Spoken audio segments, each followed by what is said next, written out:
Okay, so we should be live, and this is the first inning podcast with the BX Bomber and Roger, the big Yankee fan. Say hello, Roger.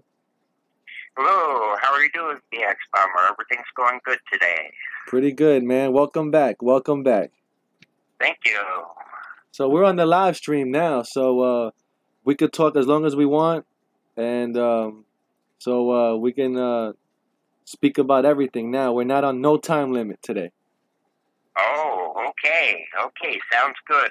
Usually I do the best I can, and I can make it about a half hour, but then with me being an amateur, I start to run out of stuff. Yeah, no, that's okay. We could take our time now. We could be yeah. But the Yankees are in a rough slump, man. Yes, they are, and many people felt that they were now in a streak where they were playing sub 500 teams, and that their schedule was a bit easier. But on this homestand, they were at 5-4, and many expected quite a bit more than that. They had a tough loss to the Mets, and they lost 2 out of 3 to the Tampa Bay Rays. And the Rays pitching really held the Yankees down. The Yankees scored 4 runs in the first game and only 1 run in the second game and 1 run in the third game. And that third game against the Rays was pretty bad as the Yankees loaded the bases with no outs and did not score a run. They had a pop-up and 2 strikeouts. And I checked on the Yankees' batting average with the bases loaded this year, and they're hitting only .213. So they're not hitting during the clutch in that situation. Yeah. But they did have a good win last night, 7-5, a rain-shortened game. So they still are at 30 games over 500. Yeah, that's true. They're still in the mix, though. I was on looking at Twitter the other day, and you know what Mike Francesa said? He said What is that? he was talking about the Mets, and he said if anything out of the Mets season, if anything good comes out of the Mets season, they will always have August 13th. Yes, exactly. I know what you mean. When they blasted the Yankees. Yeah, I mean, they should make T-shirts out of this. August 13th. Yeah, I know. That was it. That was it. 8-5 Mets victory that day. And the Yankees lost to the Mets in that game, so they split with the Mets during the Subway Series, 3-3 games. And the Tampa Bay Rays are ahead of the Yankees now in the season series. The Rays have won 8 games, and the Yankees have won 7. And that is one of the problems, that the Yankees are playing only around 500 against teams like the Orioles and the Rays, and the Red Sox have cleaned up against those teams.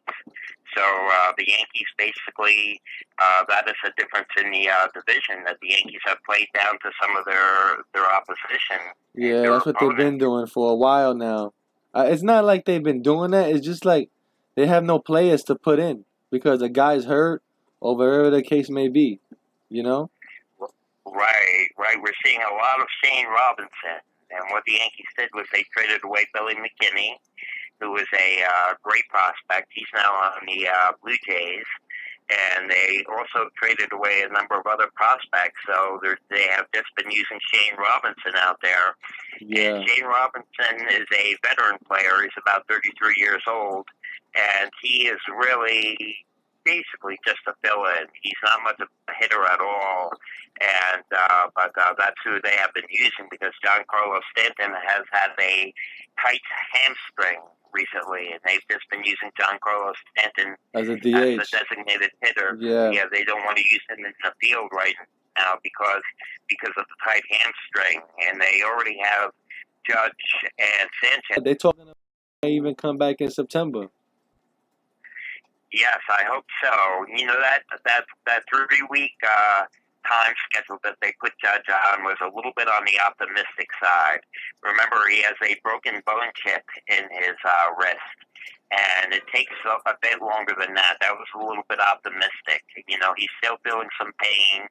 I believe they gave him a cortisone shot, and but hopefully he gets back sooner than later, and we'll see how it all works out because we definitely need Judge and Sanchez back in the lineup. Makes the lineup a lot more deeper, much deeper to have them in. Yeah, because all these players that we lost, man, hurt the team big time, man. Really big time. It made the team turn into a almost a AAA team. You know what I mean? Well, they've been about a 500 team for a while now, but they at one point they were 50 wins and 22 losses, and now they are at 76 wins and 46 losses. So they have basically gotten 26 wins and 25 or 24 losses. So for a long stretch now, they've been playing around 500. I don't know about as far as calling in AAA, but I would say they've been mediocre over a fairly long period right now. But because they got off to such a great start, they still have an outstanding record, the second best record in the majors. Yeah, no, you're right. But the thing is, the teams now they look at the Yankees like a AAA team. You know why? Because in the beginning, when they had Stanton and all these players, Murderers Row, and all that, these pitchers was shitting in their pants when they came to Yankee Stadium because they knew they were blasted. Now they getting a good night's sleep. You know, the guys are partying before the game and they beating the Yankees. They got it's you know it's easy now. So they coming in there looking like they already know they're gonna win. That's the difference. You know, oh boy, that's the difference. Teams are coming in knowing that they're gonna win now because they don't have these players like Sanchez and all these guys to defend them. You know. Right, I see what you mean. Yeah, so teams are coming in there like, yo, we got this, man. Let's work on our own playoff run. You know, because you know they have to beat the Yankees to get up in the wild card. So every team is gonna try to beat the Yankees regardless of what it is. You know.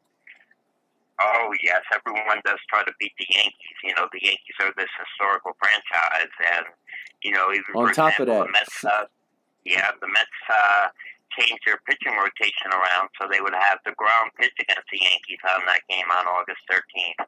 You know, they put the ground on regular rest, and they made sure the ground faced the Yankees.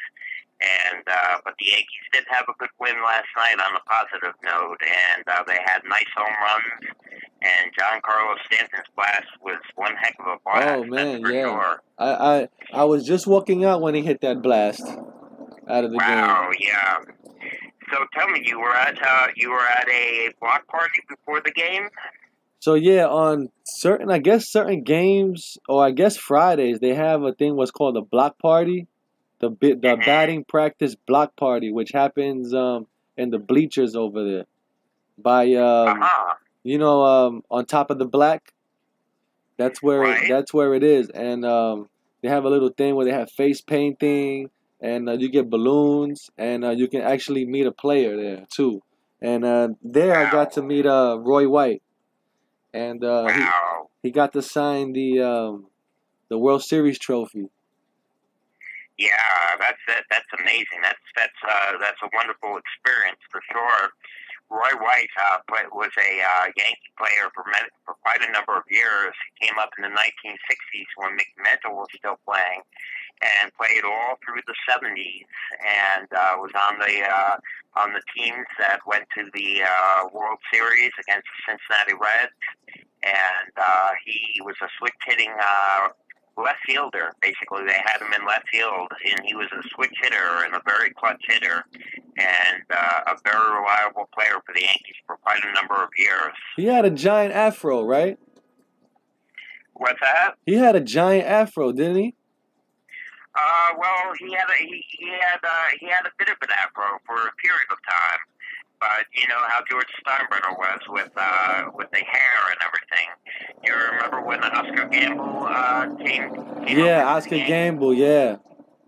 And he had that huge afro. The Yankees acquired him from the Cleveland Indians, and he could not even fit the hat on his afro. And, yeah, that's right. George Steinbrenner had him cut that hair off, basically. And that's how Steinbrenner was. He wanted to have the players with the shorter haircuts, basically. And even to this day, the Yankees are not allowed to wear beards. Beards are pretty prevalent in the majors now. A lot of the baseball players like to sport the beards, but the Yankees don't allow facial hair.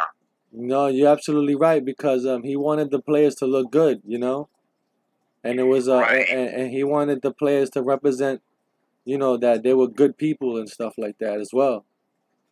You know. Exactly. Yeah. Exactly. You're a Yankee. You have to represent the Yankees. So, Yeah, he felt like he so Steinbrenner was like, look, Steinbrenner. I'm paying you all this.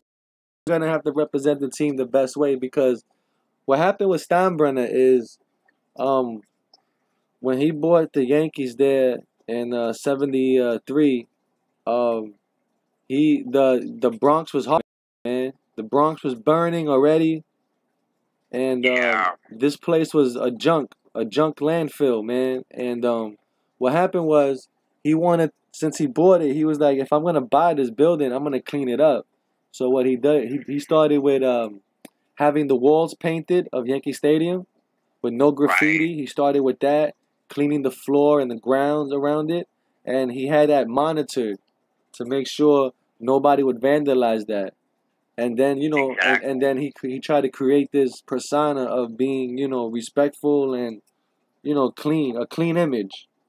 You know. Yes, exactly. What there was a story where George Steinbrenner was walking into the stadium, and he caught a kid spraying graffiti on Yankee Stadium, and he caught the kid, and he got a can of paint, and he went out there and had the kid paint the area where he spray painted the graffiti.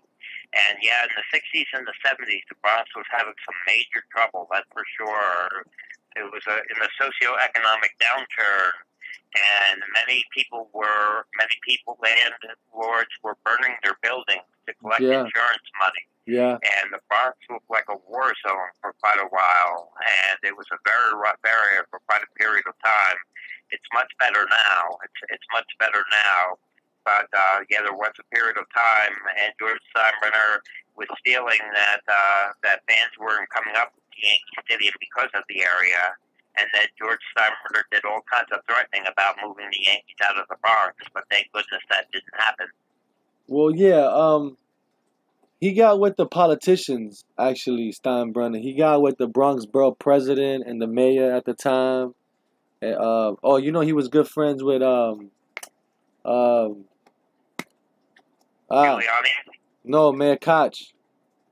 Oh yeah, Ed Koch. And Yeah, Ed Koch. yeah. Well, really, in reality, it really starts from Mayor Koch too, because Mayor Koch is the mayor that had the vision to make New York City what it is today, modernized and Right. beautiful. He's the vision.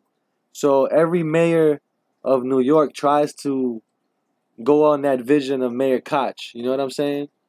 And Yeah. and that's what it really, that's another part of it too that made the Yankees the way it is too, you know. Right. And Right. plus with all the championships and everything, why not represent it the right way, you know? Exactly. The New York Yankees, they have a major history, a strong history, and the Yankees basically, at the very beginning of their history, they played at Hilltop Park in Upper Manhattan, and then they moved into the Polo Grounds with the New York Giants, and then they started to outdraw the Giants at the Polo Grounds, and the Giants, John McGraw, kicked the Yankees out basically because they were outdrawing the Giants, and he said, "Let them go to the Bronx and wither away." And the Yankees bought that land directly across the river, the Harlem River, and there was an old lumber yard actually where the Yankee Stadium got placed, Right. and it was within view of the Polo Grounds. And the Yankees built that majestic stadium at that time that opened in 1923, and then the Yankees championship started from there. It's amazing how they built that thing, you know? How they Yeah, it was up in a year basically. actually the original Yankee Stadium is the first stadium to have an upper deck, triple deck. Yeah, a triple deck exactly. It was a majestic ballpark. There, no one had ever seen anything like it at the time. And Babe Ruth just said two words when he walked in there to see it for the first time. He said, some ball yard, and that was his reaction to it. And then, of course, the Yankees played the Red Sox on April 16th for opening day, and the reported crowd was 74,000. Wow. And the Yankees beat the Red Sox 4-1. And Babe Ruth hit the home run at Yankee Stadium and christened Yankee Stadium, and from then on, it was known as the house that Ruth built. Yeah, man. And then it went through all the time period, and then in the 60s and the 70s, the Bronx had a major economic downturn. And so there's a lot of history going on, but the Bronx is doing much better now. That park where the old Yankee Stadium was located is a really nice park now, and they have people playing baseball and walking. Heritage Field. Yep. You know, it's a beautiful field, too. Yeah, it's really nice. It's a really nice area for the community to go over and play baseball, and the kids have that playground area, and it is really nice now. Yeah, it's so hard to imagine that old Yankee Stadium is gone. You know? Yeah, it is. It is for sure. It is. But as I said, this is a beautiful stadium that they have now, but the old Yankee Stadium was classic. We'll always remember it. That's for sure. Yeah, man. And today, the Yankees hopefully will get another win. And the Toronto Blue Jays have some decent players. Their infielders, like Aledmus Diaz, is decent, right, and Justin Smoke, and Urena and Devin Travis. And their outfield is pretty good. They have Granderson, who we love. You know, is our the Grandy man. The Grandy man can. Yes. And they got Randall Grichuk from the St. Louis Cardinals. And, you know, Kevin Pillar is an amazing fielder out there, you know. And that's pretty good. And they have Kendrys Morales as a designated hitter. But the Blue Jays are not having a great season this year. They're well under 500. And the Yankees do have a winning record against the Blue Jays this year. So yeah, they sold all their good players away, and I don't know why they got rid of Batista too. They should have kept that guy. You know, he still can hit and everything. You know. Yeah, Batista's now on the Mets. Yeah, it's a shame. And Josh Donaldson has been out all season with injuries, basically. And Josh Donaldson is in his walk year this year. He's a free agent. What a horrible walk year he's having because he's been injured all season. Yeah, that's not good. Somebody's going to pick him up next year and have a good deal on that guy, too. You know? Right. Yeah, they're going to get a good deal. So how does the weather look up there today? I haven't checked New York weather today. Actually, it feels good today. Kind of comfortable today. Not too bad. It's a little humid, though. A little hot, but not as bad as it was yesterday. Excellent. Yesterday was good, but it was a little hotter than normal. But then when it rained at the game, it got even more hotter. You know, and it added more humidity to the air. Yeah, after that first inning, man, it started getting hotter, man, and it was unbearable at one point.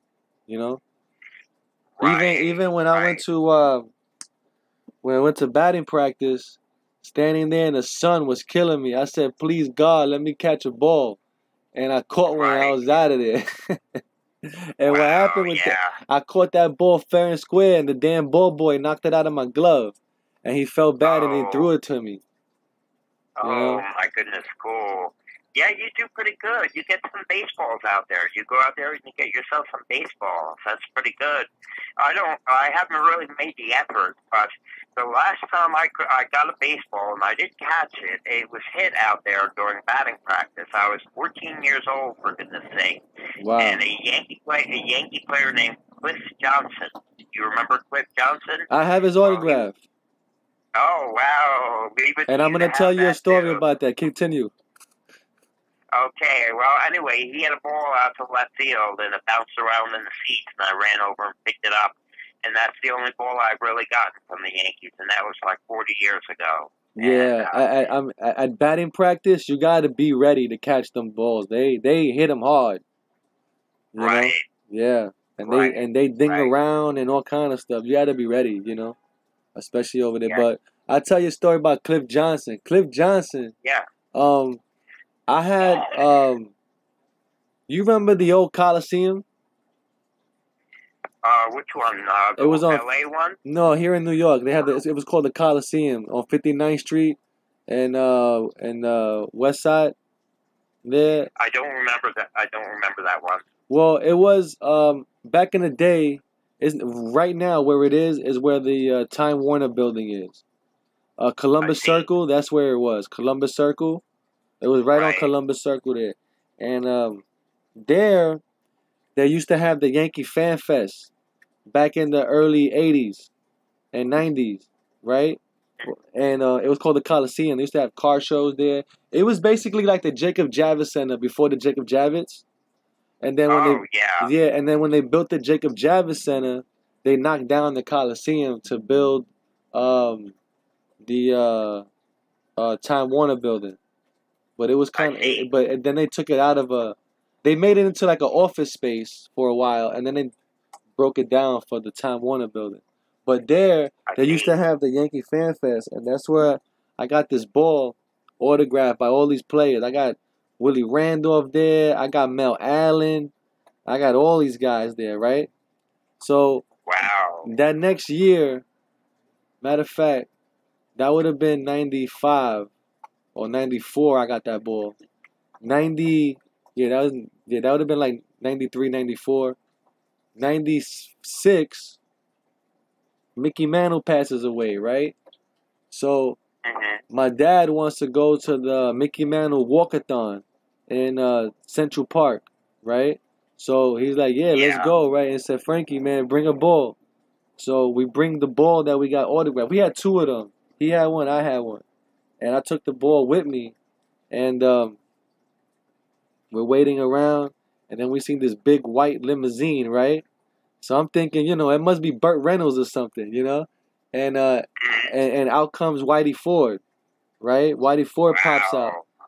and I'm like, Dad, man, give me an autograph. He's like, Nah, Frankie, he's gonna give it to you. You the kid. Go ahead, go ask him, right? So I'll go up to ask him, and I said, Yeah. He goes, Can I have an autograph? He says, Yeah, sure. And then as he looks at my ball, he goes, You got Cliff Johnson? He says, and he looks at me like, "What the fuck?" And when he writes the autograph. He's like, "Here you go, son." And I walk away. I was like, "Damn!" I felt like, man, I felt like Cliff Johnson was a piece of crap after that. Yeah. Oh my goodness. Yeah, Whitey Ford. Whitey Ford is hanging in there. You know, he's up about 90 years old now, Whitey Ford, and he was at the Old Timers Day game, and obviously he can't play in the game anymore. But they bring him out to the field, and he waves and everything. So he is really up there. I would say that he is the elderly Yankee at this point in time. And there is another Yankee that is I believe, the oldest that comes back, named Dr. Bobby Brown, who had been Oh on the yeah, he's Yankees still since alive. 1940. Yeah, I believe so. I believe Holy he's still cow! alive. Yeah, Dr. Bobby Then Brown. he's the And oldest. He's the oldest Yankee alive. Then. right, and I would say Whitey Ford has to be right up there too as one of the oldest at this point in time. You know, because we've lost Phil Rizzuto, we've lost Yogi Berra, we've lost Mickey Mantle, we've lost Joe DiMaggio. Yeah, So, everybody. so Whitey Ford is basically the old timer now. You know, the iconic old timer at this I point in think time. Really. Dr. Brown, he played with Babe Ruth and everybody like that too. I believe so. I don't think he played with Babe Ruth. He played in the 40s, and Babe Ruth left the Yankees in '34. Oh, so then he saw Babe Ruth before he died. Then Oh yeah. he was on the Yeah. team. Yeah, he was on the team before he died. Then so he saw Right. everybody. Then that's crazy, right? Yes, it sure is. Man. It sure is. And so that is the deal there. And so I'm looking forward to a good game today. The Yankees need to take their second game from the Toronto Blue Jays today. That's right. And Severino has to get back on track. Severino is going for a 16th win today. And let's hope he gets himself put together a little bit. He's been having trouble with his location. and he's been getting smacked around a bit, Yeah. and we need to get him back on track. And he's facing a pitcher named Sean Reed Foley, who's pitching for the Blue Jays today, and hopefully they can get it back on track and get things going from there. No, absolutely, man. Uh, at the Thursday's game that I went to, I had Severino there. Severino was in the vlog, and he was looking kind of good there, you know. But I felt like I Right. can hit the ball. And that's not good, you know. I Wow. felt like when he Wow. was throwing the ball, I felt like I could hit it. So I don't think that's good. You know what I mean? Yeah. Yeah. If you It's, feel like it's you can hit it, I don't think he's pitching well. You know what I mean? It right. looked like he was Well, throwing beach balls over there. well, his velocity is still fast, but the location hasn't been good. You know, he hasn't been hitting the corners, or he's been getting things right down the middle of the plate. And these are major league hitters. Plus, his fastball has lost a little bit of life on it. In other words, it's not having the movement that it had earlier. Before, it was 98 with a lot of movement, and it has Right, straightened out quite a bit. It has straightened right. out quite a bit.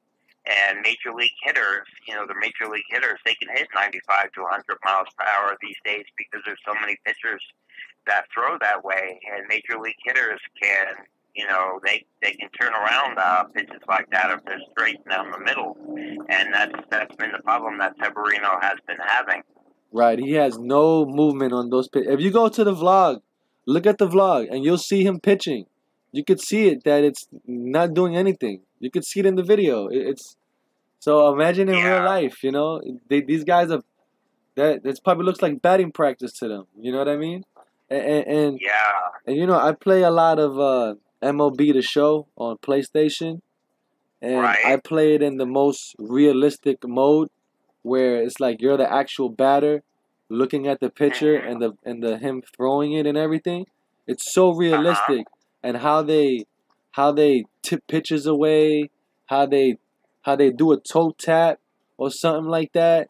It's so Mm-hmm. realistic. So a lot of those guys have movement on those pitches, you know, and they may like Sonny Gray in the game. Sonny Gray in the game, Mm-hmm. if he were to pitch like he pitched in the game, he would be an awesome pitcher, man. But he's not like that in real Wow. life, you know, because he has a hell Yeah. of a because you know in the game he throws a slider and it really slides the way it's supposed to, you know, and he really could strike you out. You know, he's really good because he gets me a lot of times. Sonny Gray, Right. you know, he gets me guessing too, you know, but Severino has to learn that you got to throw other pitches too because, like the sinker pitch, you know, if you throw the sinker pitch in on a pitch on a player, he can foul that off and bang his kneecap with that pitch, you know?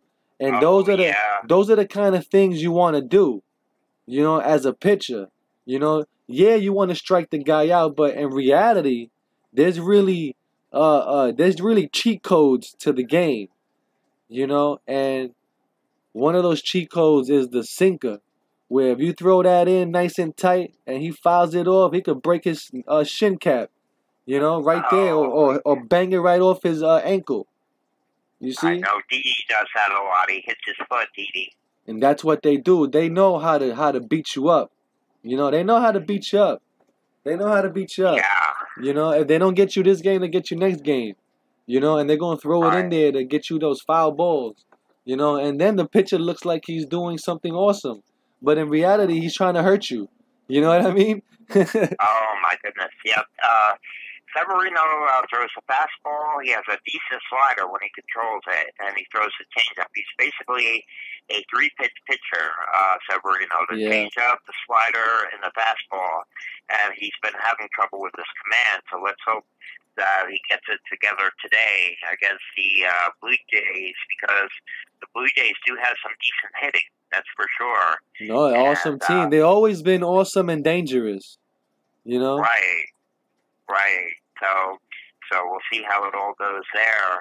And also, they're not machines, as we know, so they could be trying to throw the ball to the outside corner and just miss with their location, because they're just human beings, and it's Yeah. very hard, so those kind of things can happen.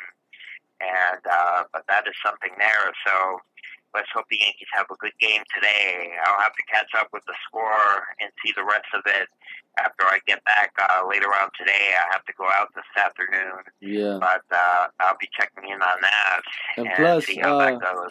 Severino has to learn, like I said, those cheat codes, man, where pitchers like Bartolo Colon and a lot of real pitchers, they know how to scuff that ball up, you see? Right. And put a cut on that ball, and that makes that thing slide better and curve more.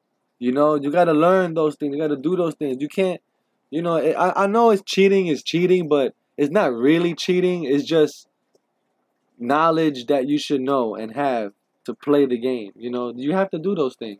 You gotta you gotta get a guy out somehow. You can't you can't take steroids. So you might as well try these little cheat codes there to try to get the to try to get a ground ball or an out or something like that. So. Well, you remember the Negro brothers, Bill and Joe Negro. They got inside players' heads, even if they weren't using Vaseline or something or some sort of substance on the ball. The batters always thought they were. It really got into a psychological thing against the batters when Bill Negro would pitch during the knuckleball. They swore that he had some sort of Vaseline or grease or something on the ball, and he was really known. The Negro brothers were really known for doctoring the ball up. Basically, they had long careers. No, absolutely, man. Those guys, that's something too, man. Because a lot of guys were cheating as well. So right. That's real cheating. That's how they got this guy. What was his name? From the Yankees that got busted with the Vaseline on his neck. And Nova. No, the other guy. No, not Nova. Oh my God! How did that go out of my head? Oh my goodness. Michael Pineda. Michael Pineda. How they miss that one? Like, who the hell let him go on the field like that? Like, I know he had that dark grease on his neck, basically, and I mean that was kind of dopey. Yeah, that's the dumbest thing I've seen. It really was. Yeah. Yeah, but the Yankees. Let's see. With Toronto now, they're gonna play after Toronto, Miami, and then Baltimore and Chicago. So I don't know what's gonna happen, and I think the Yankees are still 3 games ahead in the wild card, or something like that. I haven't checked the standings, but I think they are like about 3 or 4 ahead of the A's as of right now. The A's have been playing very hot baseball. The A's have been very hot and have been playing some of the best baseball in the majors of late. But I believe the Yankees are still about 3 or 4 games ahead of them for the number 1 wild card. And I don't have the standings in front of me, but right now it's the Oakland A's and Seattle Mariners that are on the Yankees' tails. No, absolutely. And today, at the Toronto game, they're going to celebrate the 1998 champions of the New York Yankees. And they're all going to be there today, from Paul O'Neill, David Cone, El Duque, Tino. But they have... Yeah, I think everybody's supposed to be there but Jeter. Yeah, I know we were talking about that on one of the prior podcasts, that Jeter is unavailable. And I guess as we were saying, he's probably, I don't know his scheduling or anything, but I'm sure he's probably pretty involved with the Florida Marlins at this point. Yeah, but it's only one day or, a weekend. It's not like, some big deal, but I guess people have, each his own, whatever. Right. But he's the man, though. He should be there. That's the Capitan, man. Without him, all that stuff would have never happened in '98. Exactly. That's when he became. And Mariano. I hope Mariano is there. Yeah, he should be there. I know he's gonna be there. I think Torrey might be there too. I think Joe Torre gonna be there. Everybody. That's great. Yeah, man. Wow.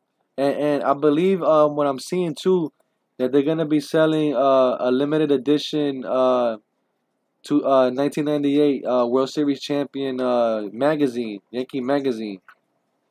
So Oh, that's going around the wow. stadium today, I think, or yesterday. I didn't see it, Wow. but it should be around there somewhere. I didn't really bother to look Wow. for it, but they have a That, special edition magazine, so people could order that wow. or buy that at their newsstand or something like that.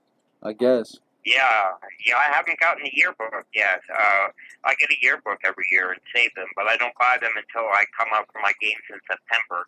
And the reason that I do that is because, throughout the course of the season, there'll be player moves, and different players will come and go and everything. So at the end of the season, I get it with the final roster, basically, when they've made trades, where now they will have Lance Lynn in the yearbook and that sort of thing. So I usually wait to the end of the season or till September before I get the yearbook. Wait, they actually update the yearbook? I never knew that. They actually I update believe it? they do. I Yeah, I never I believe thought they do. they do? Yeah, I think so. I think so. That's what I was always under the impression that they did. And if I recall correctly, they've added players, that have come to the team as the year goes by. I never knew that, man. I used to get the one yearbook. I never knew that. I don't know if they actually update them or not. That's a good question, man. I gotta find that out. Very good question. Yeah, Because I know they yeah, do that with the baseball cards. The baseball cards, they have the opening day versions, and hmm then they have the reprint after the All Star game. The with the trades. Then they come right, out with the new version like in the playoff time. You know. right. So yeah, I gotta find out if they actually do that. That's a good question. Yeah, so that's I always thought so. So that's why I always wait to the end of the year and get it in September. So when I'm up in September, my games will be the 14th, the 15th, the 16th, 3 days in a row, and then on the 19th, and those will be my final games at Yankee Stadium for the year. And I don't have my tickets in front of me, but I believe they're against the Blue Jays, and then the one game against the Boston Red Sox. So that'll be fun. Looking forward to being up Y- there. I'll be up there in less than a month at this point in Yeah, man. time. Time Now, is ticking. uh, You know what's a great book to get to is the media guide. oh yeah, That's the yeah, that has best. all the statistics and the players and everything. Has any question you want to know, it's in the book.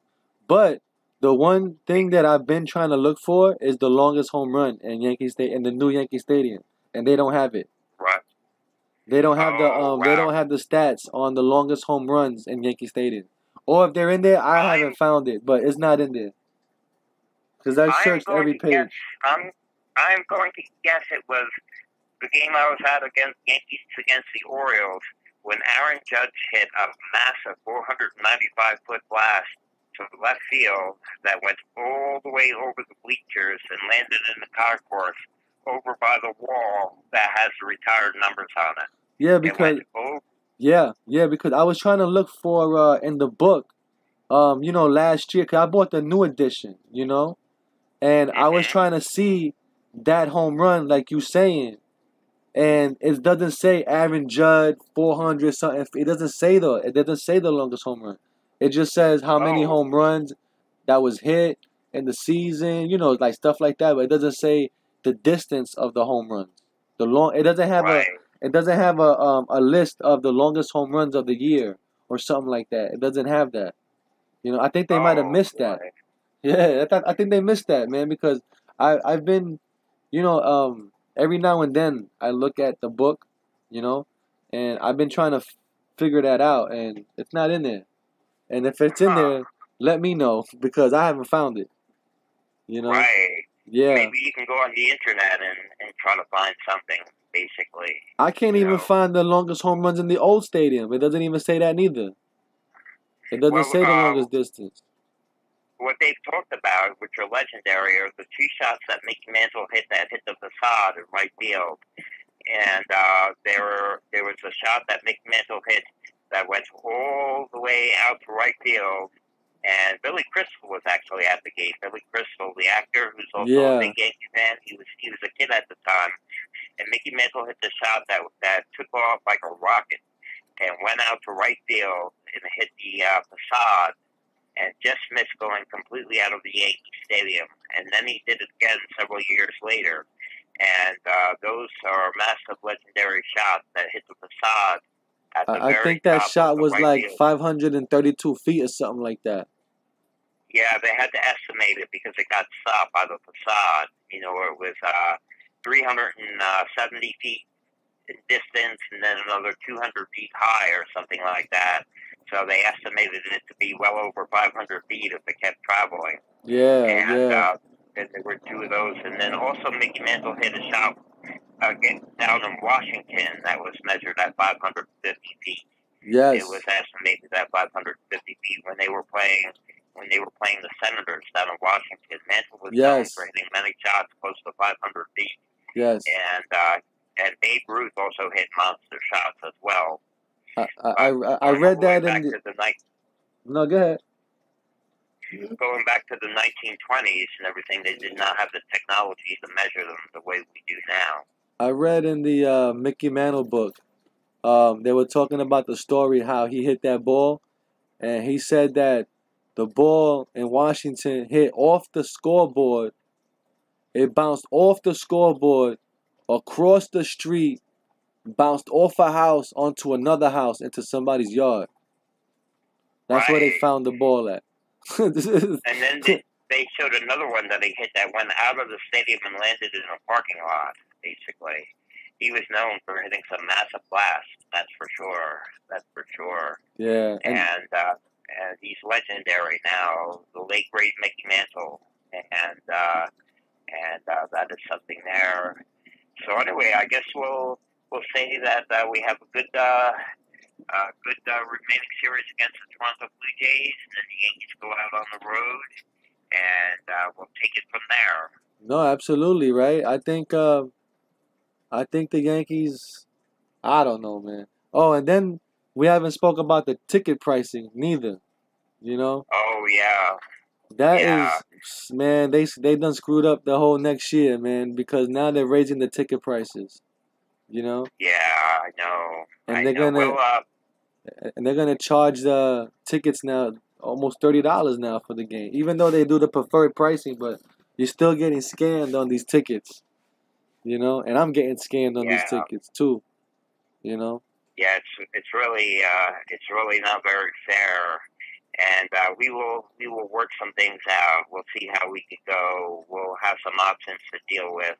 And as of right now, I'll just deal with the rest of this season. And then when the off season comes, I'll take care of that. I'll be getting to the games as usual. Yeah.